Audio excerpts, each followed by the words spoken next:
সকালে ঘর ঝাড়ু না দিয়ে ও রাতের বেলায় ঘর থেকে কাউকে কিছু দেওয়া যায় না, এ ব্যাপারে ইসলাম কি বলে? সব ফতোয়া তো আপনারাই দিয়ে দিলেন। ঘর ঝাড়ু না দিলে এবং রাত্রেবেলা ঘর থেকে কাউকে কিছু দেওয়া যায় না, এগুলো মিথ্যা কথা ভাই। আপনি যদি কাউকে কিছু দিতে চান, দেওয়ার প্রয়োজন মনে করেন, উপযোগী মনে করেন, তো সকালেও দিতে পারেন, দুপুরও দিতে পারেন, রাতেও দিতে পারেন। আর রাতের বেলা কেউ চাইলে কিছু দেওয়া যাবে না, এগুলা ভিত্তিহীন কথা। আমাদের দেশে অনেক দোকানদার আছে, প্রথম কাস্টমারটা যদি বাকি চায়, কি চায়? বাকি চায়। দোকানদার বলে, হাই রে, আজকে যাত্রাটাই শেষ আমার। ঠিক না ভাই? ঠিক।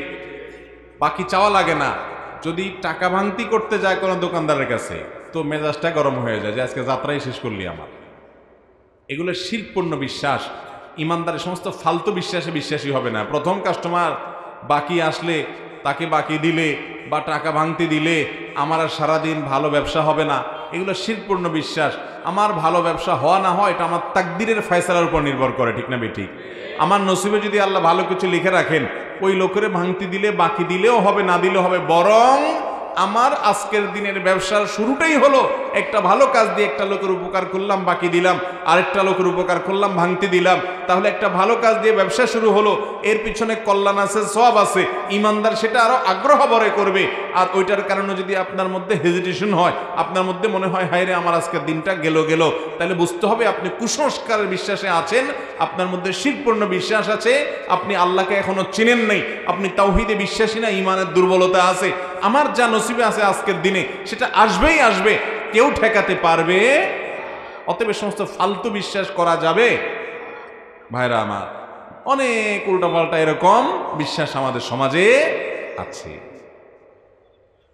ঘর থেকে বাইর হইলেই ধরেন প্রথম ঝাড়ু দেখছে, ঝাড়ু, যা মুডটাই নষ্ট হয়ে যায়। আছে না এরকম অনেকে?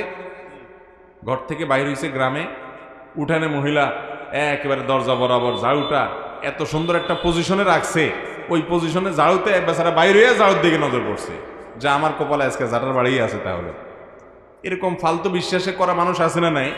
মুসলমান এত এত ফালতু বিশ্বাসে বিশ্বাসী হবে না। আরে ভাই, আমার ভালো মন্দ সব কার কাছ থেকে? আমাদের ইমানের যে রোকন আছে তার ভিতরে একটা হলো ওয়াল কদরে খাইরিহি ওয়া শাররিহি মিনাল্লাহি তাআলা। আমার ভালো কিছু আসলে সেটাও লিখিত আছে, মন্দ কিছু হলে সেটাও।